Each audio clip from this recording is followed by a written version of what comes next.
오늘은 요한복음 15장 1절부터 17절의 말씀을 통해서 나의 사랑 안에 거하라 하는 제목을 가지고 함께 은혜를 나누고자 합니다. 예수님께서 오늘 이 본문의 비유의 내용의 말씀은요, 십자가 지시기 바로 전에, 그리고 이제 감람산에 기도하러 올라가시기 전에 제자들에게 하시는 말씀입니다. 예수님께서는 예루살렘에 입성하셔서 십자가 지기 위해서 6월절에 제물이 되기 위해서 예루살렘에 입성하셨습니다. 제자들도 그걸 잘 몰랐고요, 십자가 진다는 생각은 아무도 하지 않았습니다. 그 당시에 백성들도 예수님이 예루살렘에 오셨다는 말을 듣고요, 모두 군중들이 다 몰려들어서 예수님을 보기 위해서 성전을 찾아갔습니다. 그러니까 누구 하나도 예수님이 죽을 것이라고 생각하지 않았습니다. 그런데 생각하지도 않게 제사장들, 바리새인들이 한마음이 되어서 예수를 죽이고자 음모를 꾸밉니다. 그 음모 가운데 예수님의 제자였던 한 사람이었던 가룟 유다가 배반을 해서 예수님을 팔아넘기게 됩니다.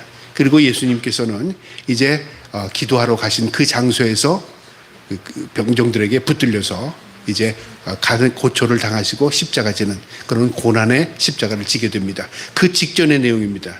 이제 기도하러 가시기 그 직전에 제자들에게 하시는 내용이 오늘 이 본문의 내용인데요, 이 15절의 내용은 비유의 말씀이지만 우리에게 참 깊이 있는 내용을 우리에게 주십니다. 예수님은 누구냐면 참포도나무랍니다. 하나님은 농부랍니다. 우리는 가지랍니다. 비유가 아주 선명합니다. 이 포도나무는 열매를 맺고요, 포도 열매를 맺습니다. 농부는 포도나무를 심은 이유는 포도 열매를 위해서 이 포도나무를 심습니다. 그 다음에 포도 열매는 어디에서 맺냐면 가지 끝에서 열매가 주렁주렁 맺어갑니다. 아주 단순한 비유죠. 근데 우리에게 주는 교훈이 아주 큽니다. 오늘 이 본문을 통해서 우리가 가지로서 어떻게 열매를 맺는 것이며 또 진정한 열매가 무엇인가 오늘 말씀을 통해서 깨달을 수 있기를 주님의 이름으로 축복합니다. 자, 그럼 본문을 보겠는데요, 15장 1절에 나는 참 포도나무요 내 아버지는 농부라. 비유입니다. 나는 누구고, 그 다음에 예수님은 누구고, 그 다음에 사람은 누구다, 그 말이죠. 하나님은 농부랍니다. 그러니까 농부는 힘쓰고 애써서 가을에 열매를 거두기 위한 거죠. 그러니까 농부의 목적은 열매입니다. 그 다음에 예수 그리스도는 참 포도나무랍니다. 포도 열매도 여러 가지, 포도나무도 여러 가지가 있지만 참 포도나무는 아주 질이 좋은, 아주 좋은 포도나무를 하나님이신 농부가 심은 겁니다. 그러니까 우리 인간과 하나님과의 관계 속에서 연결고리로서 예수 그리스도가 되는 거죠. 그 포도나무가 심긴 겁니다. 참 포도나무고요. 그 다음에 우리는 어떤 존재냐? 오늘 2절에 보면 물은 내게 붙어있어 열매를 맺지 아니하는 자는 아버지께서 그것을 제하여 버리고 무릇 열매를 맺는 가지는 더 열매를 맺게 하려 하여 그것을 깨끗하게 하시느니라. 그 밑에 보면 우리는 가지라고 표현합니다. 자, 그런데 이 가지가 열매를 맺기 위한 조건은 어찌 되면요, 참 포도나무에서 붙어있는 가지에게만 열매가 맺습니다. 당연히 붙어있죠.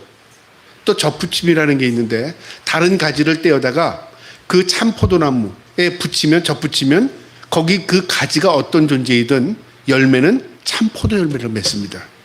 그러니까 생명은 어디에 있냐면 참 포도나무에 있습니다. 자, 그런데요, 2절에 보니까 물은 내게 붙어있어 열매를 맺지 아니하는 자는, 붙어있지 않는 건 당연히 열매를 맺지 못하죠. 붙어있는데도 열매를 맺지 못하는 가지가 있다, 그 말이죠. 누구라고 할 수 있을까요? 가룟 유다가 그랬죠. 가룟 유다는 예수님을 따랐지만 열매를 맺지 못했습니다. 우리로 비유하면 우리가 열심히 교회를 다녔지만 우리에게는 아무 열매가 없다. 그건 아무 의미가 없는 거죠. 이미 죽은 상태라, 그 말이죠. 내가 20년, 30년을 교회를 다니고 열심히 다녀도 열매가 없다.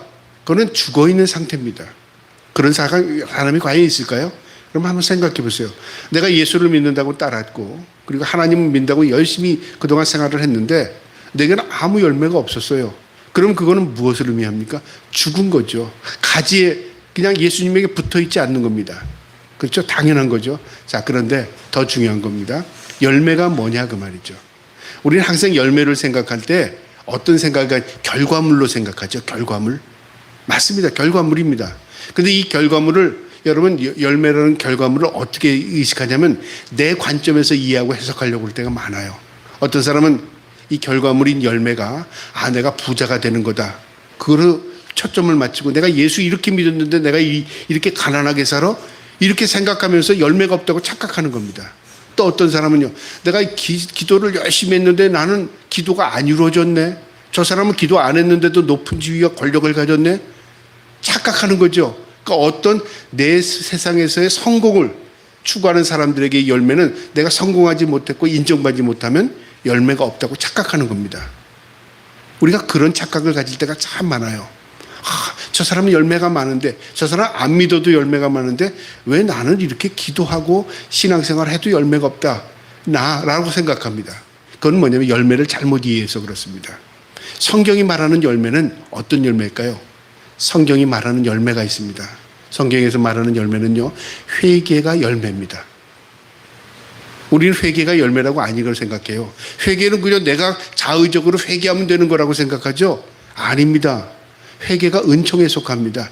하나님께서 내 마음을 뒤집어 주지 않으면 전혀 회개할 수 있는 마음이 생기지는 않는 겁니다. 내 마음을 하나님께서 온전히 사로잡아 주셔야 돼요. 내가 죄인임을 깨달아야 돼요. 날 대신해서 예수 그리스도께서 십자가의 대속의 죽음을 죽으신 걸 깨달아줘야 된다 그 말이죠. 그래야 내가 하나님의 은혜로 사는 것이구나. 이게 회개입니다. 회개는 돌이키는 겁니다. 마태복음 3장 8절에 그 말씀이 있습니다. 회개는 합당한 열매를 맺으랍니다. 그 다음에 또 뭐가 열매냐면요, 우리가 잘 아는 성령의 열매입니다. 성령의 열매가 뭐죠? 사랑, 희락, 자비, 양성, 충성, 온유, 절제.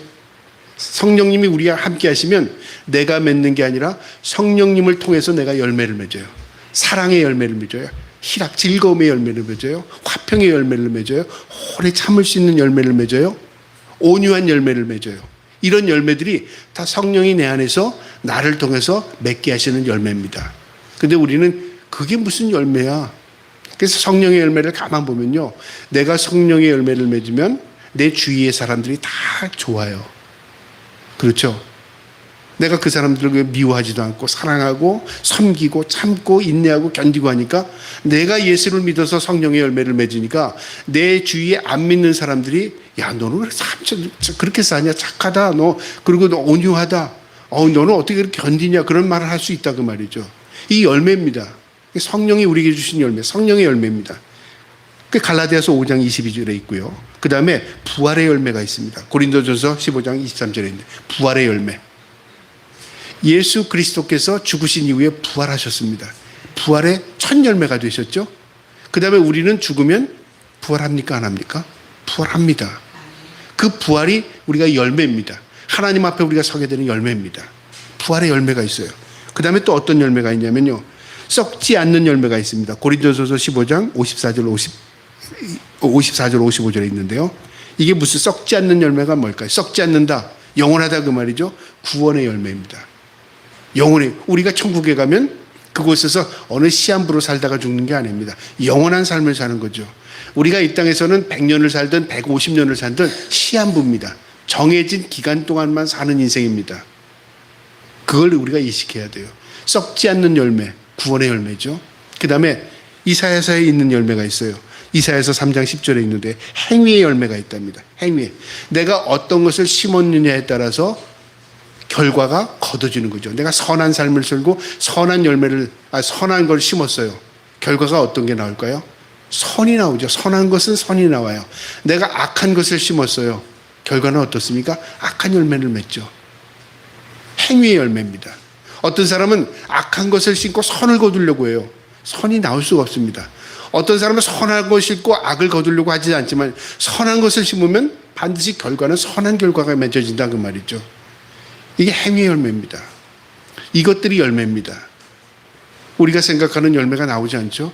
성경에는 무엇이 열매냐면요, 하나님이 기뻐하는 것을 통해서 열매가 나타나는데 그 기쁨이 하나님께 영광이 됩니다. 내가 선한 열매를 맺으면 누가 기뻐해요? 하나님이 기뻐하십니다. 하나님 원래 그걸 맺기 위해서 나를 붙여준 거예요. 예수 그리스도에게. 근데 우리는 내가 예수 그리스도에게 붙어 있음으로써 내가 좋은 걸 열매를 맺으려고 하잖아요. 아닙니다. 내가 예수 그리스도의 믿음으로 붙어 있으면 나를 통해서 하나님의 영광이 드러나는 게 열매고요. 그 다음에 예수 그리스도를 닮아가는 게 열매입니다. 내가 누구에게 붙어 있죠? 내가 세상에 붙어 있지 않잖아요. 내가 예수 그리스도의 참 포도나무에 붙어 있으니까 예수님의 닮아가는 열매가 나타나죠. 그래서 그런 말 있잖아요. 이게 하나님이 기뻐하시는 건가? 이게 예수님이 기뻐하시는 건가? 어떻게 할 수 있습니까? 예수님이라면 어떻게 하셨을까? 예수님의 관점에서 생각해 보세요. 그러면 그게 답이 나온다 그 말이죠. 그러니까 나를 통해서 맺는 열매는 반드시 하나님이 기쁨이 됩니다. 나를 통해서 열매 맺는 건 반드시 예수님을 닮아가는 열매가 있습니다. 왜냐하면 내가 예수 그리스도에게 붙어 있으니까. 구원이 우리 주의 은혜로 구속의 은혜를 입은 존재이기 때문에 예수 그리스도에게 붙어 있기 때문에 예수 그리스도를 통해서 나는 열매가 있는 거죠. 그게 진짜 열매인 겁니다. 자, 이제 열매가 뭔지 알았죠? 열매를 맺지 않으면 어떻게 되나 보세요. 열매를 맺지 아니하는 자는 아버지께서 그것을 제거하여 버리고, 우리를 열매 맺기 위해서 붙여준 겁니다. 접붙임을 당했는데 내가 붙여 있음에도 불구하고 열매가 전혀 나타나지 않아요. 그러면 죽은 겁니다, 이미요. 그래서 그것을 제하여 버립니다. 그리고 열매를 맺는 나무, 무릇 열매를 맺는 가지는 더 열매를 맺게 하게 하여 그것을 깨끗하게 하시느니라. 열매도 다 다르잖아요. 어떤 건 더 많이 열매를 맺기도 하고 어떤 건 적게 열매를 맺지만 열매를 맺는다 그러면 그것을 더 열매를 맺기 위해서 어떻게 합니까? 가지치기를 해서 영양을 공급해서 우리가 더 많은 열매를 맺게 하기 위한 겁니다. 그러니까 열매는 누가 맺게 하죠? 아멘.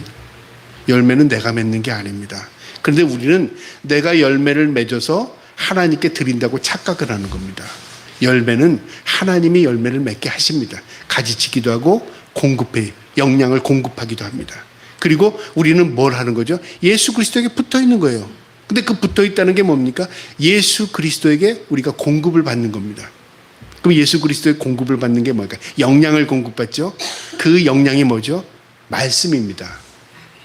그 얘기가 그 이후에 나와요. 말씀이 내 안에 들어와서 내가 예수 그리스도를 닮아가면 나는 예수 그리스도에 붙어 있는 겁니다. 그것이 예수 그리스도 안에 거하는 겁니다. 그 다음에 3절에요. 너희는 내 안에 내가 일러준 말로 이미 깨끗하여졌으니, 내가 일러준 말로 예수 그리스도께서 제자들에게 하는 말씀이지. 근데 너희는 이미 깨끗하여졌다. 예수님을 따르는 자들이고 예수님이 12제자를 택한 자들입니다.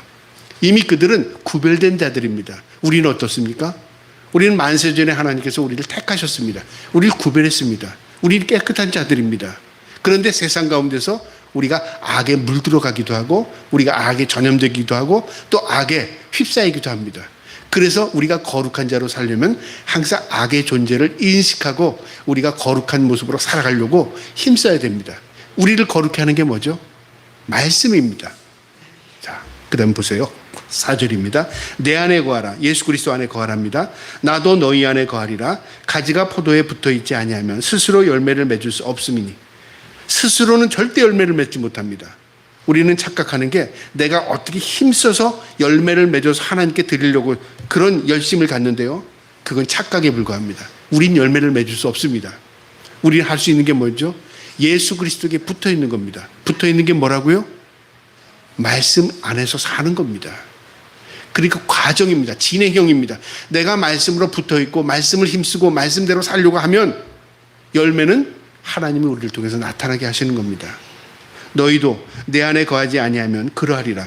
나는 포도나무요 너희는 가지라. 그가 내 안에 내가 그 안에 거하면 사람이 열매를 많이 맺나니 나를 떠나서는 너희가 아무것도 할 수 없습니다. 나를 떠나서는 하나님과 관계없는 열매는 맺을 수가 없습니다. 그래서 열매를 우리가 열매라고 생각하는 걸 딱 봤을 때 생각했을 때 이게 하나님이 기쁨이 되나? 답은 분명히 나오죠. 우리는 그걸 생각하지 않아요. 내가 좋으면 내가 신앙생활 열심히 해가지고 얻은 것 결과물 같으면 이게 마치 하나님도 기뻐한다고 착각하는 겁니다. 그래서 어떤 것이 열매라고 생각하면 이게 하나님이 기뻐하시는 건가? 한번 생각해 볼 필요가 있어요. 그 다음에 이게 예수님께 붙어 있는 건가 내가? 그걸 생각할 필요가 있어요. 그게 아니라면요. 그 열매는 나를 망하게 하는 독입니다. 그걸 이해해야 하는 것입니다. 내게 붙어 있으면 좋은 열매를 맺습니다. 하나님께 붙어 있으면요. 6절에 사람이 내 안에 거하지 아니하면 가지처럼 밖에 버려져 마르나니 사람들이 그것을 모아다가 불에 던져 갔느니라. 내가 예수 그리스도에게 붙어 있지 않으면 자연스럽게 어떤 결과가 있습니까? 열매는 맺지 못할 뿐 아니라 점점 말라갑니다. 점점 어떻게 되죠? 시들어 갑니다. 처음에는 가지를 꺾으면 가지에도 새순이 있고 가지에도 잎이 붙어 있지만 그것이 오랜 시간이 지나면서 그 수분이 다 증발하게 되면 모든 것들이 다 말라버립니다. 그러면 어떻게 하죠? 그건 모아다가 불에 던지는 겁니다. 심판밖에 없다 그 말이죠. 우리가 그런 존재입니다. 마른 막대기에 불과한 존재입니다. 우리의 생명이 없습니다. 우리가 예수 그리스도에게 붙어 있음을 통해서 생명이 유지되는 것이고요. 우리가 붙어 있는 것을 통해서 하나님께서 예수 그리스도를 통해서 열매를 맺게 하시는 겁니다. 모든 결과는 하나님의 손에 있는 겁니다. 우리는 뭘 하죠? 그저 과정 가운데 붙어 있는 겁니다. 근데 그 붙어 있는 게 뭐라고요? 말씀대로 살아가는 겁니다. 자, 7절에 보세요. 너희가 내 안에 거하고 내 말이 너희 안에 거하면 무엇이든지 원하는 대로 구하라. 그리하면 이루리라. 자, 이제 내 안에 예수 그리스도가 내가 예수 그리스도의 말씀 안에 거하면 무엇이든지 구하랍니다. 여기는 선을 긋지 않습니다.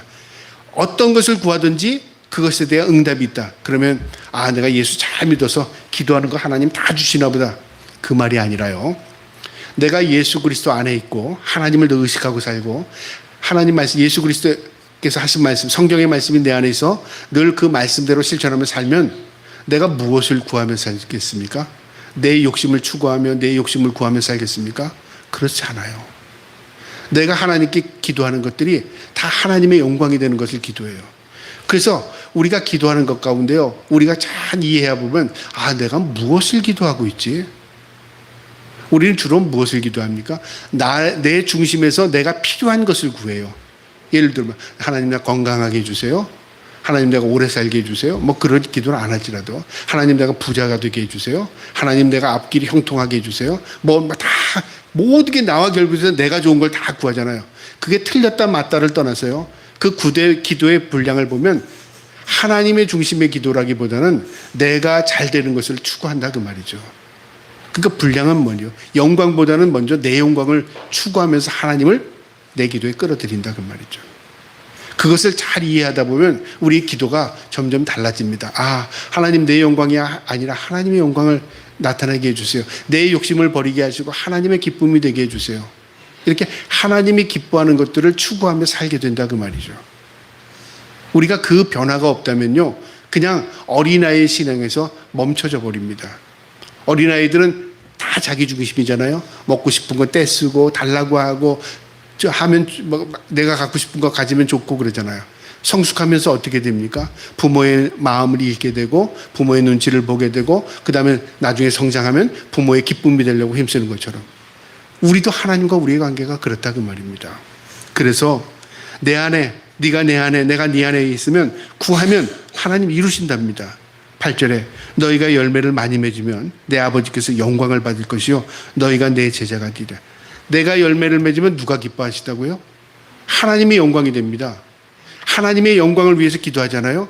그럼 우리는 어떻게 살아야 돼요? 하나님의 기쁨의 열매를 맺어야 된다 그 말이죠. 사랑, 희락, 자비, 양성, 충성, 온유, 절제 다 하나님이 기뻐하는 열매들입니다. 이 열매들이 나를 통해서 나타나면 하나님이 기뻐하시는 겁니다. 그리고 우리가 예수님의 제자가 된다는 겁니다. 예수님께 붙어있는 자들이 되는 겁니다. 9절에요. 아버지께서 나를 사랑하는 것 같이 나도 너희를 사랑하느니 나의 사랑 안에 거하라. 이제 너희가 내 안에 내가 너희 안에 거하라고 하시면서 사랑 안에 거하랍니다. 거한다는 것은 말씀입니다. 우리가 말씀대로 실천하며 사는 겁니다. 근데 그 말씀이 어떻게 말씀을 실천하며 살라고요? 사랑으로 실천하며 살라는 겁니다. 사랑 안에 거하는 겁니다. 연합이죠. 여러분 이게 다 연관관계가 있습니다. 우리가 예수 그리스도와 우리가 일체가 되려면 연합입니다. 붙어 있어야 됩니다. 연합이죠. 무엇으로 붙어 있습니까? 내 노력으로 내 힘쓰는 것으로요? 사랑으로 연합하는 겁니다. 예수 그리스도께서 우리를 위해 목숨 버려 죽으셨습니다. 그보다 큰 사랑은 없습니다. 사랑이죠.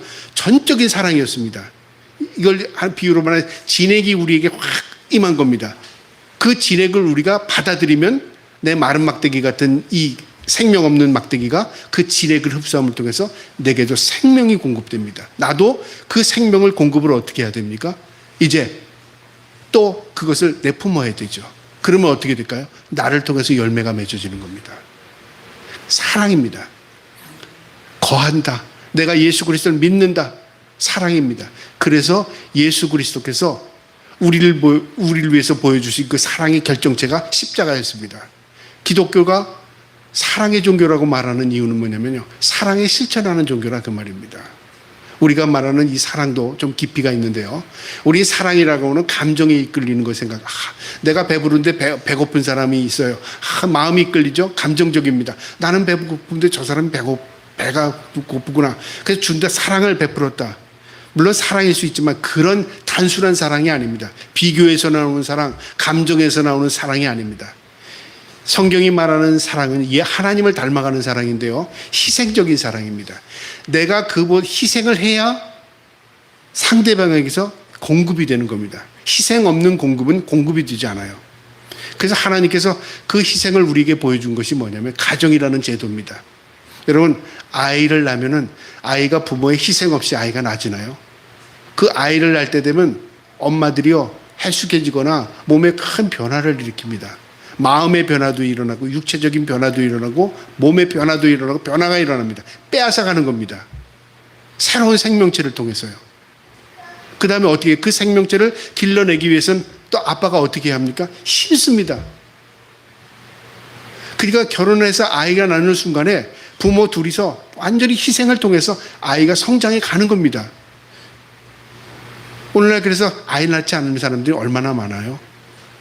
결혼 안 하는 이유가 뭐예요? 자기가 행복할 것 같지가 않으니까 결혼하지 않는 거예요. 여러분, 성경이 뭐라고 말합니까? 우리를 위해서 결혼해라고 말하지 않아요. 결혼은 하나님의 뜻 가운데 있는 겁니다. 무엇을요? 생육하고 번성하고 땅에 충만하는 겁니다.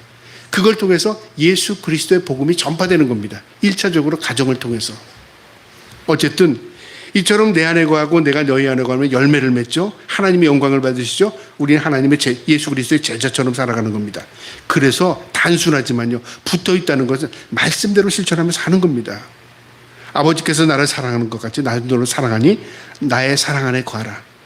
예수 그리스도의 사랑이 우리에게 임했습니다. 우리도 사랑을 실천하면서 사는 것이 하나님의 기쁨이요 영광이 될 뿐만 아니라 우리가 예수 그리스도에 붙어있는 것이 됩니다. 10절에요. 내가 아버지의 계명을 지켜 그의 사랑 안에 거하는 것 같이 너희도 내 계명을 지키면 내 사랑 안에 거하리라. 내 계명, 말씀을 지켜 살면 우리가 사랑 안에 거한답니다. 그러니까 우리가 말씀의 종교라고 하는 이유는 뭐냐면 성경을 덮어놓고는 예수를 믿을 수가 없습니다. 성경을 통해서 예수 그리스도를 알게 되고 성경을 통해서 하나님의 인격을 만나게 되고 성경을 통해서 하나님의 말씀이 무엇인가, 우리가 그 말씀이 우리 안에 들어와서 우리의 삶의 변화를 일으키고 우리가 사랑을 실천하면서 사는 겁니다. 그게 신앙생활입니다. 11절에요. 내가 이것을 너희에게 이름은 내 기쁨이 너희 안에 있어 너희의 기쁨을 충만하게 하려 함이라. 기쁨의 메커니즘입니다.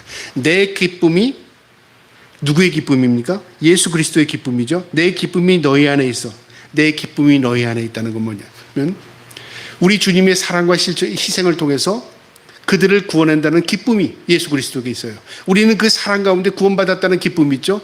그 구원받은 백성으로서 또 사랑을 실천하면 연관 관계입니다. 다 사랑의 연결고리가 되는 겁니다.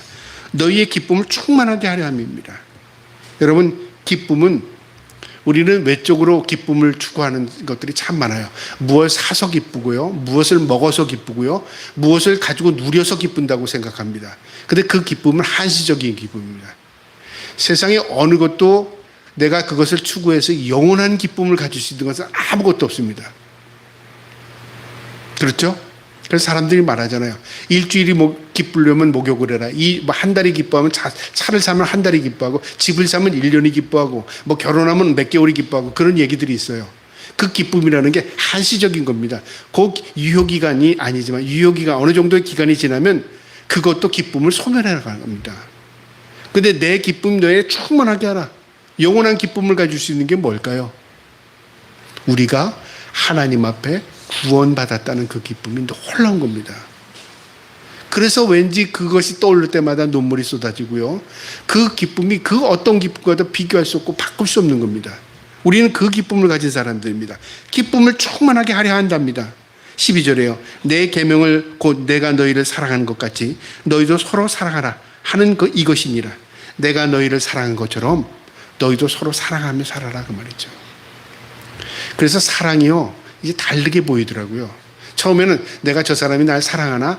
날 사랑하니까 나도 그걸로 사랑해줘야지. 관계로 생각합니다. 그렇죠? 항상 우리 사랑은 그래요. 확인을 하잖아요. 당신 나 사랑해? 그 사랑받으면 나도 당신 사랑해. 그게 서로 주고받는 사랑의 관계라고 생각하죠. 그런데 성경은 네가 나 사랑해? 나도 너 사랑할게. 그게 아닙니다. 성경에서 사랑은 뭐냐면 우리가 하나님 앞에 전적으로 사랑을 입었어요. 내가 하나님을 몰랐을 때 그 사랑이 내게 임한 겁니다. 그러면서 내가 너를 사랑한 것처럼 너희도 서로 사랑하라고 살랍니다. 그 사랑을 어떻게 해야 되는 거죠? 이제는 나를 사랑할 수 없는 사람, 내가 사랑을 모르는 사람에게도 사랑을 베풀어야 되는 거예요. 그게 하나님께서 우리에게 준 명령입니다. 그래서 아이를 낳으면은 내가 나서 사랑합니까? 엄밀히 말하면요, 그런 의미는 아닙니다. 하나님께서 나에게 맡긴 겁니다. 생명을 맡겼어요. 얘 사랑으로 키워 맡겨준 거예요. 근데 그 맡겨준 마음 가운데 사랑하는 마음도 하나님 주신 거죠. 맡긴 겁니다. 다 우리 맡긴 거예요. 세상을 우리에게 맡겨주셨습니다. 세상 가운데 우리가 사랑할 수 있는 대상을 찾아 나가는 겁니다. 그러니까 사람마다 다 달라요. 그러니까 성격이 다르고 다 다르기 때문에 어떤 사람은 이거에 대해서 섬기는 사람이 있고 어떤 건 저런 모양으로 섬기는 사람이 있습니다. 똑같은 것을 똑같은 방법으로 하지 않습니다. 사명이 다 다르듯이요. 그러나 하나님께서 그 마음의 사명을 주신 대로 내가 섬겨나갈 때 사랑을 실천하며 나가는 겁니다. 그게 사랑입니다. 그게 우리가 하나님 앞에 붙어 있는 것이고요. 예수 그리스도께서 우리에게 사랑을 보여주신 그 결과가 우리가 사랑하고 사는 것입니다. 서로 사랑하라. 사람이 친구를 위하여 자기 목숨을 버리면 이보다 더 큰 사랑이 없나니. 우리 주님이 그 사랑을 실천하셨죠. 그러면서 우리를 친구처럼 대하신답니다. 이제는 너희가 종의 모습이 아니라 친구의 모습으로 우리 주님께서 다가오시는데요. 나의 친구라 15절에 이제부터는 너희를 종이라 하지 아니하니 종은 주인이 하는 것이 알지 못함이라 너희는 친구라 하였으노니 내가 내 아버지께 들은 것을 다 너희에게 알게 하였음이니라. 우리 주님께서 하나님의 말씀을 제자들에게 다 전해주셨습니다. 그리고 주님께서 예수 그리스도께서 제자들을 친구처럼 대하셨답니다. 여러분, 우리가 종과 친구의 차이는 어디에 있습니까? 외적인 차이가 있을까요? 아닙니다. 가까이의 차이입니다. 종에게는 우리의 깊은 마음을 다 설명하지 않습니다. 어떤 일을 시키고 내가 왜 그것을 했는지 다 설명하지 않습니다. 친구는 어떻게 합니까? 똑같은 인격체의 관계 속에서 나 이거 좀 부탁해. 해줄래? 왜냐하면 내가 이런 문제가 있기 때문에 그래. 부탁하는 마음으로 친구에게 도움을 요청하기도 합니다.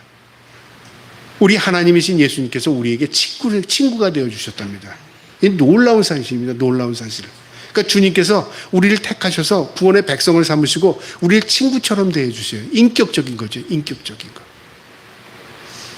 그래서 우리는요, 때로는 자녀들에게도 친구가 되어주는 게 귀한 겁니다. 친구는 뭐냐면요, 너는 내 자식이니까, 나는 네 부모니까, 우리 항상 서열을 생각하잖아요. 제 인생을 살아보니까 그게 아니라는 게 깨달아지더라고요. 부모도 하나님께서 자녀를 맡겨서 섬기게 하셨잖아요.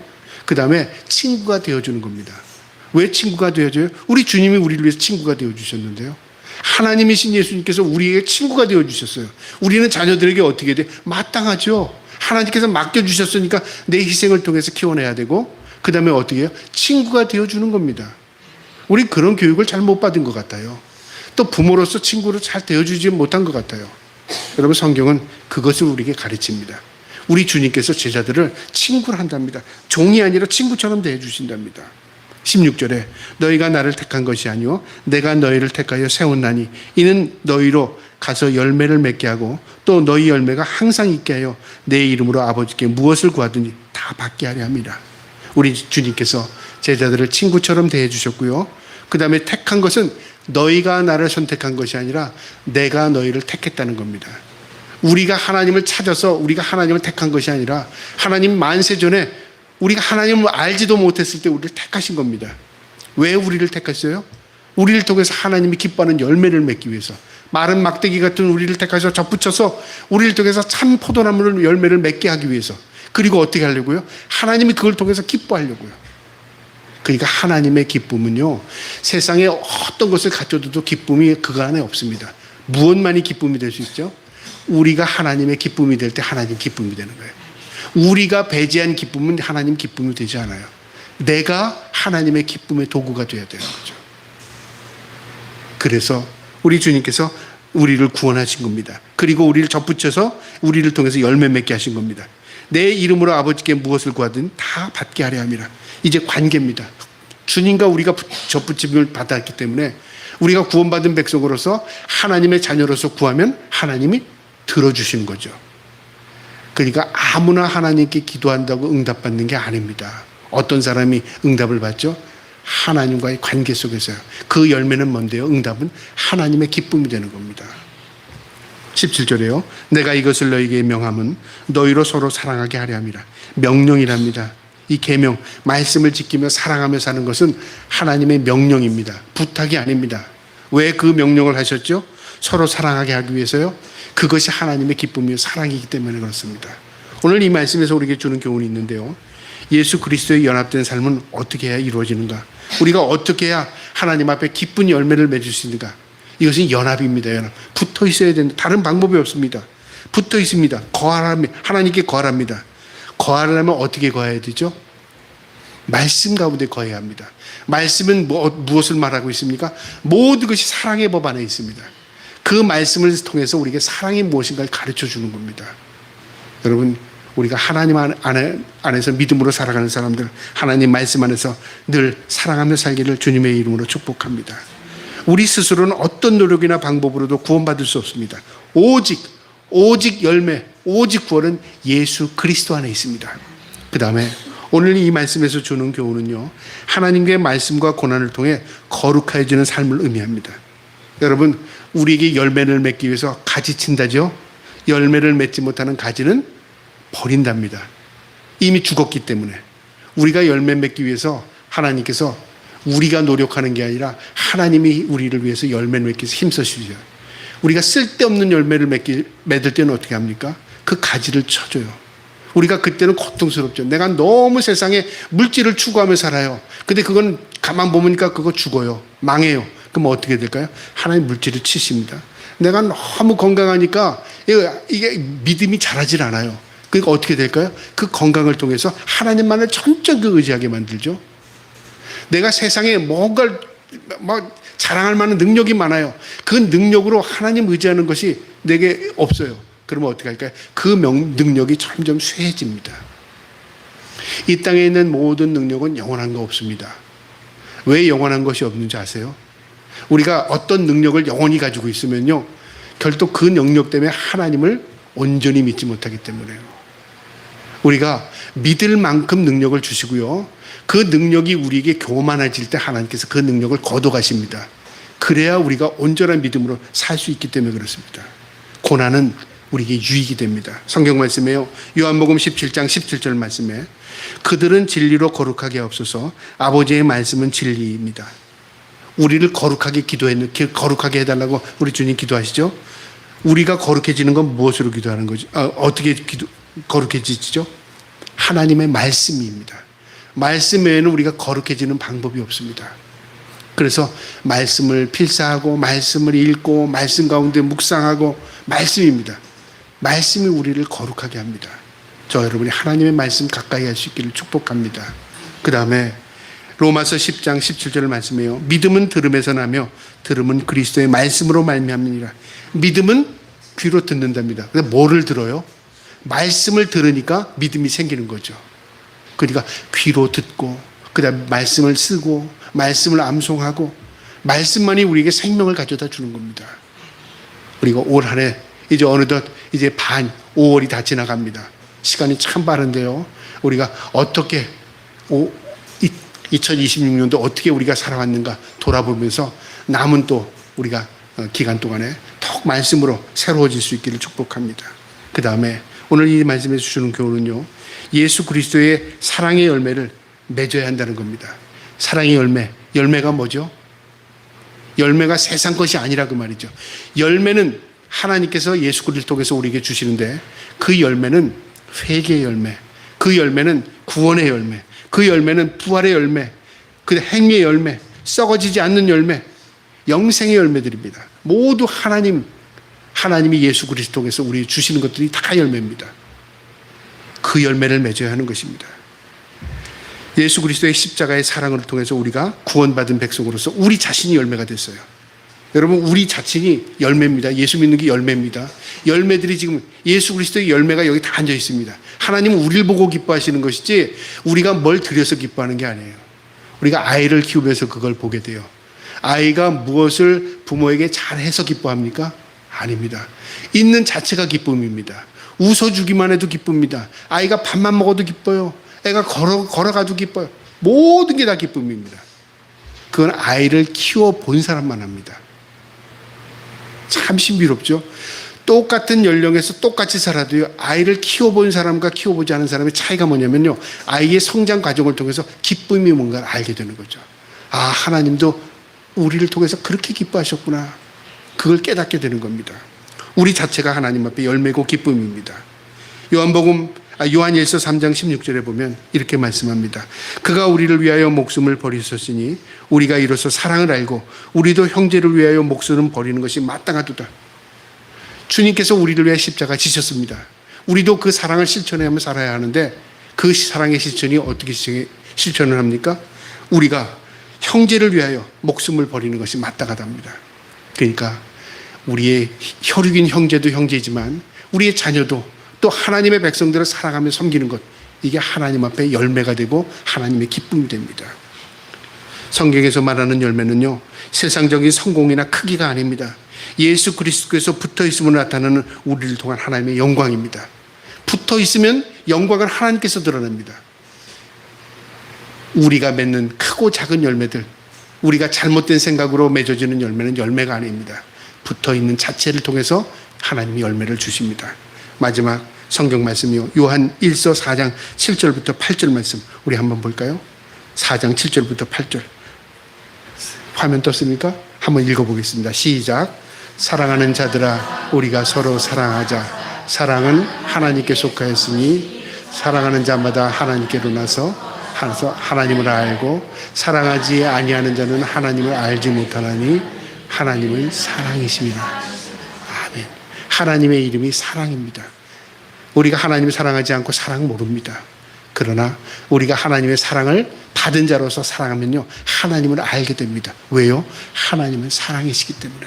오늘 이 말씀 마음에 두시고요, 우리가 하나님 앞에 사랑의 귀한 열매들을 맺어감을 통해서 예수 그리스도에게 붙어있는 저와 여러분 되기를 주님의 이름으로 축복합니다. 아멘.